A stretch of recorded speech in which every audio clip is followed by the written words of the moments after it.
Salana Bartania! Nara Takbir! Assalamu alaikum warahmatullah. जी रखें, बैठें.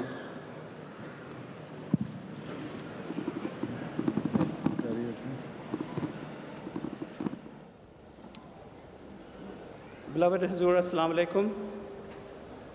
We have just listened to various speakers, and I had just introduced Mary MacLeod, Member of Parliament, and I would request Mary to come and please say a few words, please.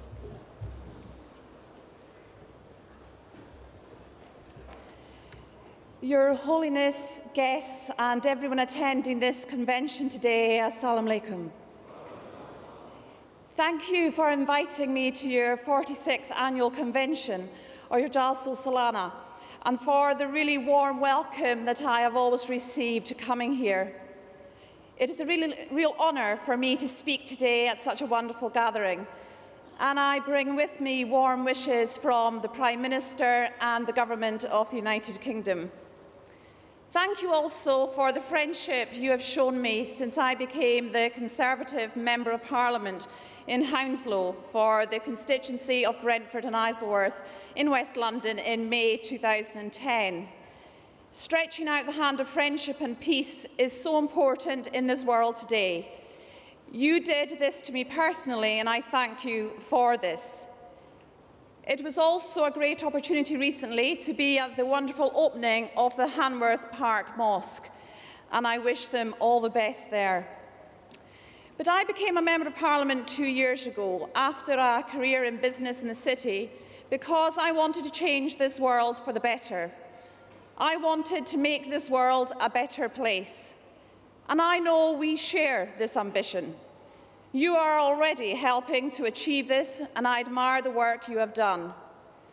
You've made a real impact with your Peace Initiative buses in London, carrying the message Muslims for loyalty, freedom and peace, in trying to change the public perception of what Islamic faith is really about.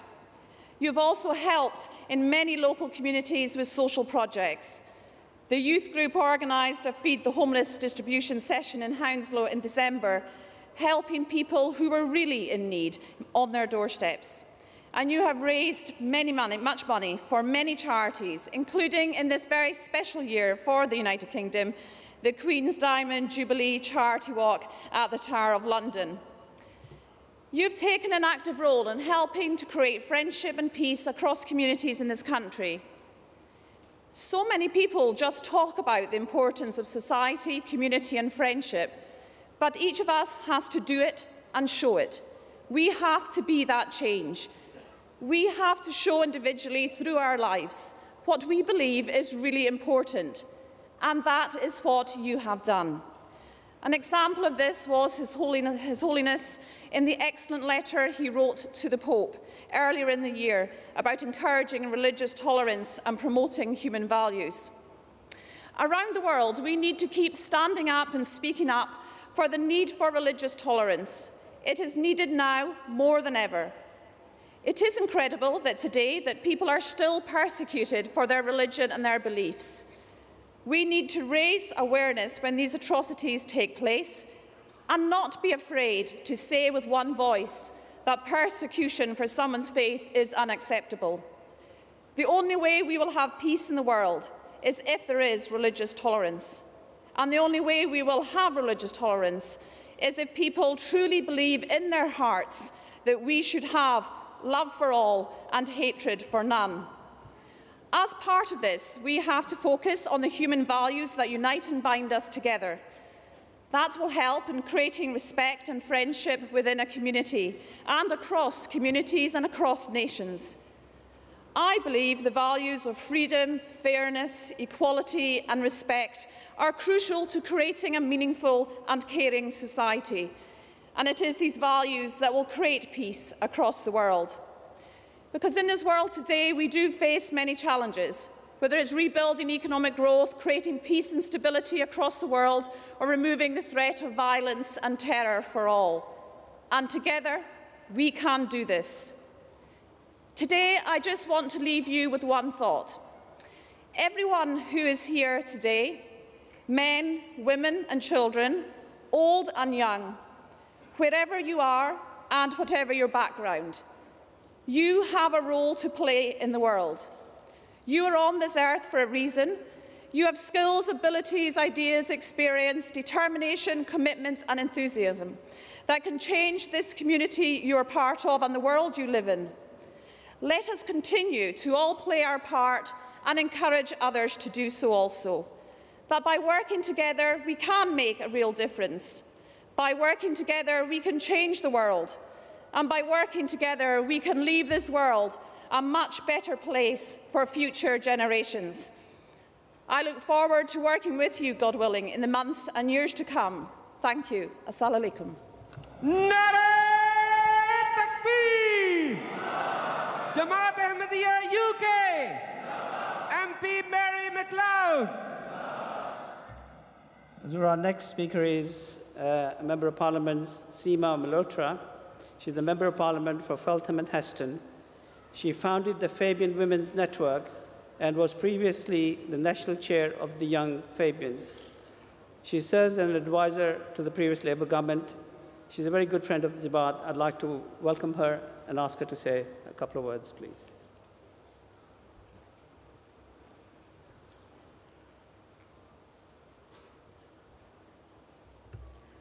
Assalamu alaikum. Your Holiness, Mr. President, mayors, MPs, councillors, distinguished guests, and ladies and gentlemen here and around the world, I thank you for your invitation today and for your welcome here and on so many other occasions that we have met. I am honoured to be here on your 46th UK Jalsa Salana and to follow so many other speakers. I think we are united in feeling honoured to be here as part of your community, because the MDR community makes such a difference to us in Britain and also to communities around the world. In my own constituency, Beit ul-Noor, and in Hanworth, Beit ul-Wahid, that opened earlier this year, have had a legacy and have a reputation for saying that we will live our values, we will practice love for all, we will practice hatred for none, and we will share our beliefs and our faith with everybody around us. So much of the work that you do all year is reaching out, sharing your faith, education, promoting what you do, but taking part in the national celebrations that we also have, the celebrations of the Queen's Diamond Jubilee this year, the celebrations of the Olympics and the Paralympics this year. But what today and this weekend has also shown and sends such a powerful message is that in order to reach out, you also have to reach in.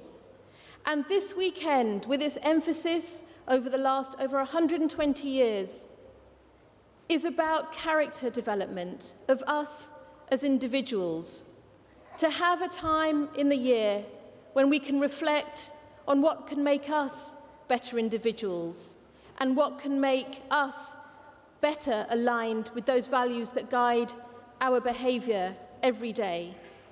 And reaching in is what gives us that power and that drive to also reach out all year long and to be able to give and to be able to be messengers and ambassadors of that love of God that is so central for so many and for the whole world. For the international representation that is also here this weekend, the over 50 countries represented, it is a true example of how the Ahmadiyya Muslim community is a global community, but that touches the local. It touches the hearts of those in those communities where every Muslim lives. And I thank you again for inviting me, for the message and for the warmth and for the love that you give to us all. And I wish you every success for this convention this weekend. Assalamu alaikum. Narae Takbir! MP Seema Malhotra! Our next speaker is Member of the European Parliament, Sarah Ludford. Sarah was elected to the European Parliament in 1999. She's a graduate of LSE in International History and has a master's degree in European Studies and qualified as a barrister. She's been a very good friend of the community. She is also a member of the House of Lords since 1997, and I'd like to welcome her and request her to come and say a couple of words, please.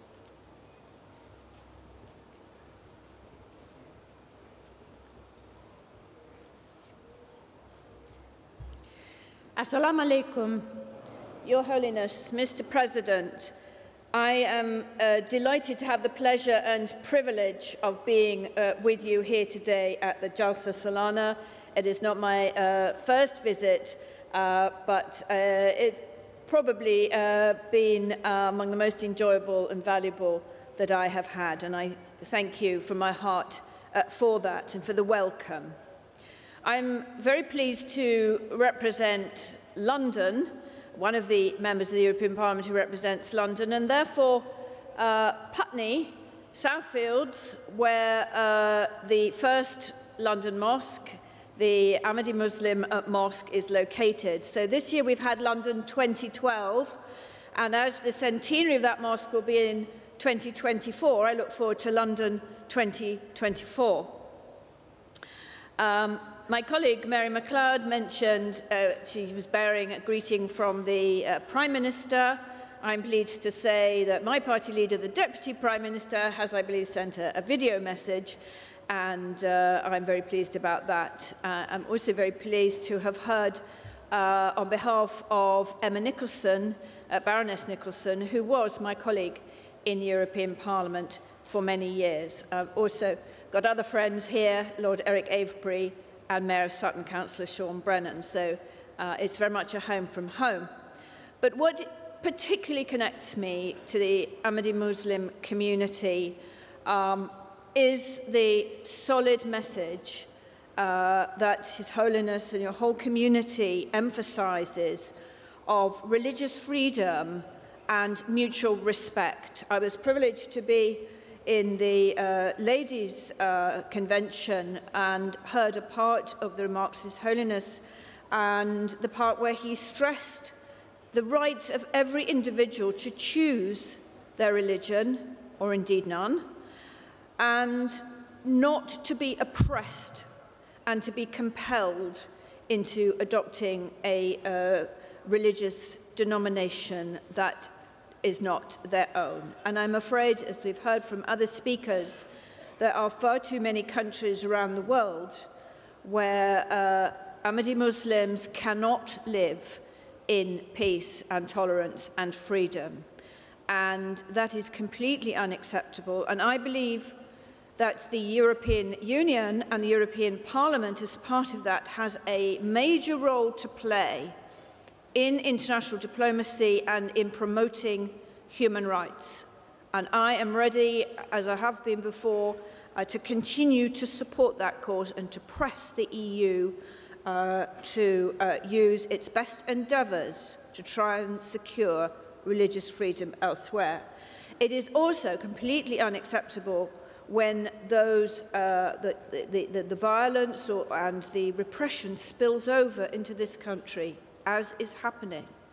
And as I have done before again, I am determined to help your community work with the British authorities to make sure that your right to live in freedom and to walk without fear and to practice a religion without fear is fully maintained. I believe that you have a great deal to offer the UK, the European Union and the world, Your Holiness, with the message of love for all, hatred for none, and we do sincerely need your efforts and your message to resonate around the world as you are seeking to do. And I very much hope that we will indeed be able to welcome you in Brussels before too long, and indeed to welcome Ahmadi Muslims perhaps from across Europe to gather in Brussels to talk to MEPs about how we can help support you. Thank you. Hey, Takbir! Baroness Saira Ludford! Zura, I'm very delighted that we have two very special guests with us this afternoon. These two guests, their families, have historical connection with the promised Messiah al-Islam. Mr. Jolin Martin Clark is the great-grandson of Dr. Martin Clark, who initiated the great debate, Jange Muqaddas, in 1893 with the promised Messiah al-Islam. Mr. Clark resides in the United Kingdom and is attending the Jalsa Salana for the first time. I welcome him to come and address us.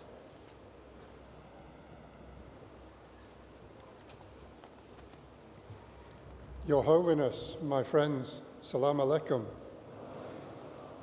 I am the great-grandson of Henry Martin Clark.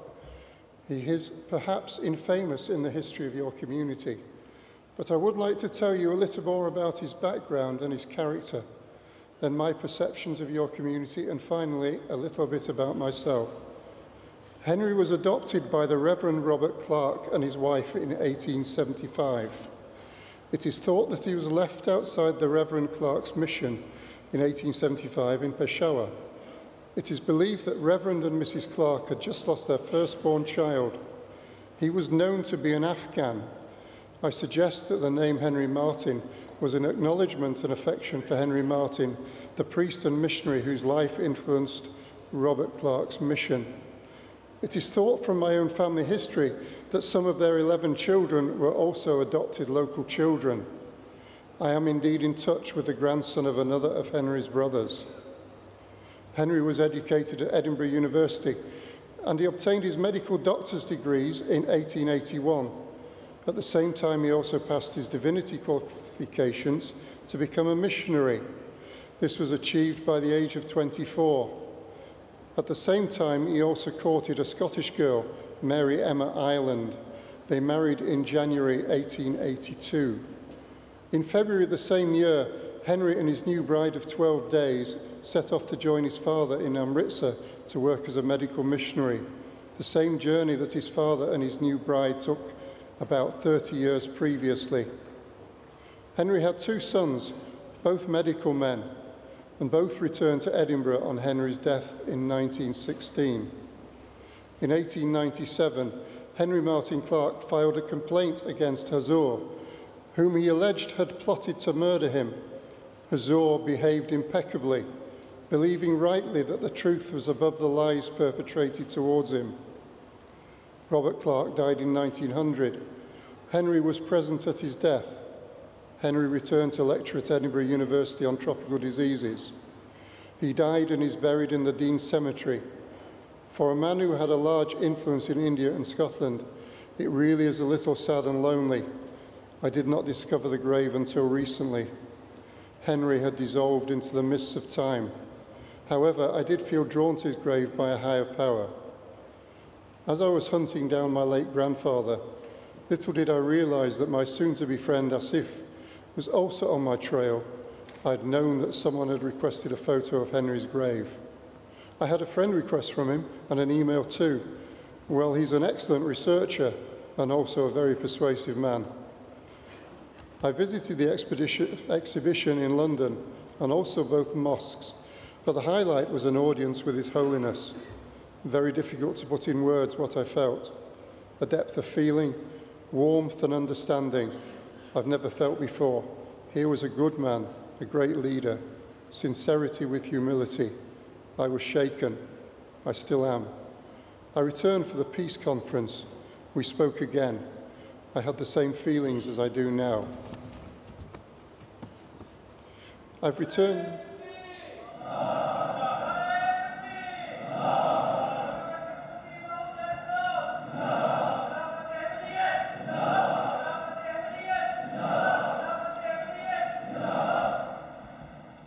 I've returned to the beginning, shocked and very pleasantly surprised by the reception I've had.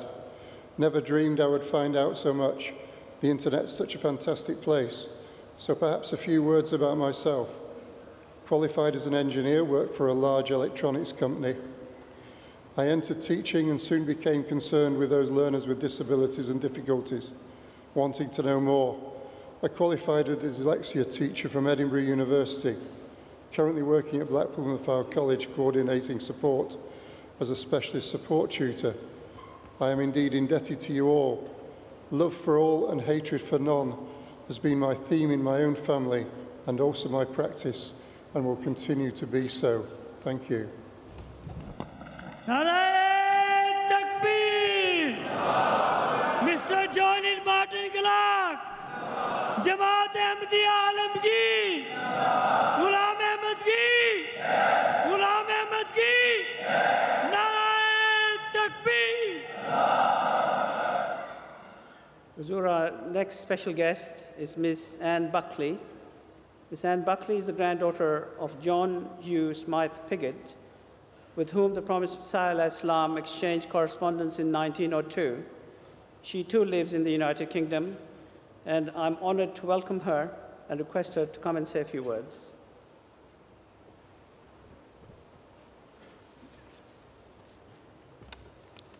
Assalamu alaikum. Your Holiness, honoured guests and members of the Ahmadi community.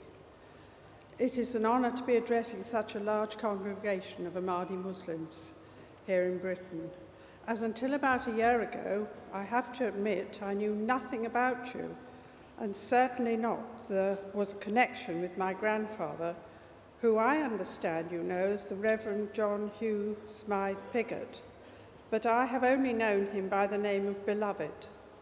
He died many years before I was born. I was tracked down due to the detective work of Asif Bassett of your community. He turned up at my old house in Bradford, West Yorkshire, and was told that I lived in Sheffield. And he then proceeded to Sheffield and rang everybody in Sheffield that had the name of Buckley. And finally he found me and tracked me down and visited me. Asif knows far more about the religious history than I do, and explained the connection to me that existed between the Ahmadiyya community and my grandfather. I do not wish to go into the details of the controversy that existed between the two religions, as I know very little about it. Until I was 13 years old, I knew nothing about my unusual family history.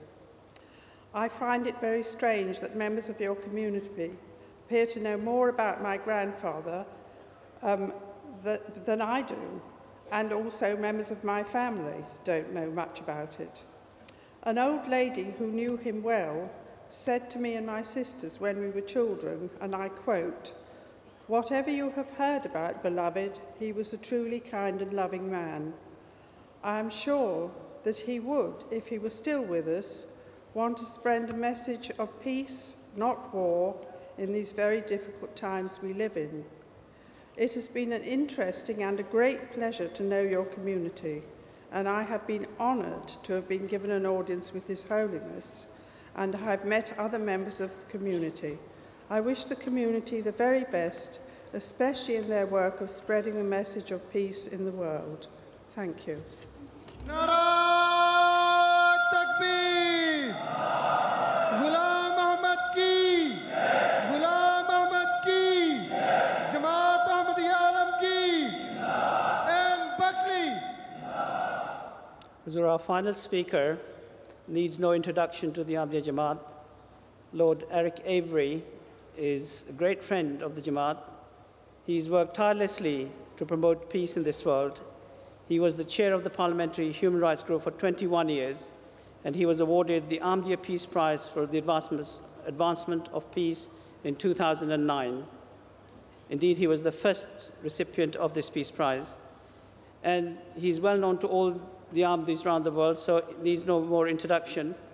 I'd like to welcome him and his wife, Lady Lindsay, and request Eric to come and say a few words.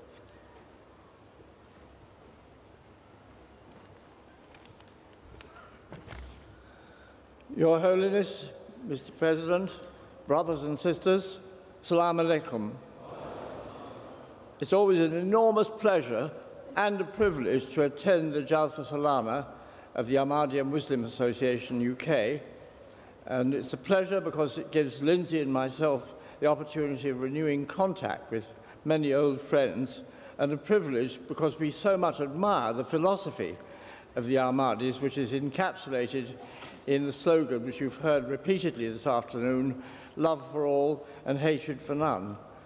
And I'd like to pay particular tribute to His Holiness for taking this message all across the world and for his recent arduous international trip, which took him to many countries, including the United States, where I understand that he addressed the Houses of Congress and was very well received by the members there.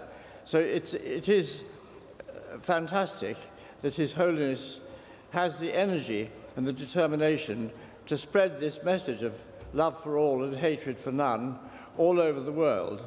And you stand firmly by that principle in the face, as we've heard, of worldwide persecution and the violence that your members suffer in many countries, to which you respond by helping the victims of natural disasters and conflicts through your international NGO, Humanity First. Hundreds of Ahmadis sign up as volunteers in Humanity First, and they bring their skills as doctors, as engineers, technicians of all kinds, to the relief of suffering and disadvantage in 33 countries across 6 continents, many of those countries places where the Ahmadis suffer persecution. And what a contrast it is between these humanitarian operations by the Ahmadiyya community and the relentless attacks on them by their fanatical opponents, often in the same countries where they're delivering these humanitarian services, such as Pakistan, where Ahmadis are regularly the target of hate speech on the broadcast media and in the speeches of Salafist mullahs. Their mosques are bombed, their leading citizens are assassinated, and they're prosecuted under the infamous Section 298C, which makes it a criminal offence punishable by 3 years imprisonment for an Ahmadi to outrage the religious feelings of Muslims. And so, for instance, an Ahmadi jeweler in Sargodha is being prosecuted under that law for displaying a notice above his shop reading, "O people of faith, always speak the truth." And this was a translation of a sentence from the Holy Quran, and it's treated as a serious crime for an Ahmadi to quote from the Quran, or, as it's put in the law, pretending to be a Muslim. Never mind that Islam, like Christianity, is divided into many different sects, each one claiming to be the exponent of the true doctrine. There's an organization dedicated to the eradication of the Ahmadi faith, the Khatme Nabuwat, whose members don't hesitate to declare that Ahmadis are wajibul qatl, worthy of death, and their pernicious message has spread from Pakistan to other countries, including even here in Britain. Violent intolerance is a cancer that is destroying Pakistan, and I just ask you to think of the huge support for Mumtaz Qadri, the bodyguard who machine-gunned Punjab Governor Salman Taseer to death in January 2011 because he criticised the use of the blasphemy law to impose the death penalty on Asia Bibi, a Christian woman alleged to have made a derogatory remark about the Prophet. When people shower rose petals on terrorists and those who speak out against hatred are themselves assassinated, what hope is there for religious freedom? Ahmadis, Shias, Sufis and Christians have no secure future in Pakistan, and the voices of reason are drowned in blood and fear. I'm glad to have heard the remarks of my colleagues in both the European Parliament and the UK Parliament saying that we will do our utmost to stamp out the hatred which exists in countries like Pakistan and to bring them back to a sensible way of life which relies on your brilliant slogan, love for all and hatred for none. We can be proud that Your Holiness has relocated the centre of the worldwide Ahmadiyya Muslim community to Britain, and that so many others who followed you here are making such a significant contribution to this society. Here, at least, the ideal of the Qaid-e-Azam is realized, that we're free to go to our temples, we're free to go to our mosques, or to any other place of worship, and we go further, as has been said already, that people are free not to hold religious beliefs and to argue the untruth of beliefs said to be grounded in divine revelation. But whatever our religion or system of belief, we can surely unite on that principle of love for all and hatred for none. That would enable us to create a society free of crime, free of disadvantage, striving for greater equality and greater compassion. And I believe that we all have a great deal to learn from the Ahmadiyya Muslim community, and I thank them sincerely and profoundly for the example they set for us all. Nara Takbir! Islam Ahmadiyya! Lord Avery! So that concludes our presentation.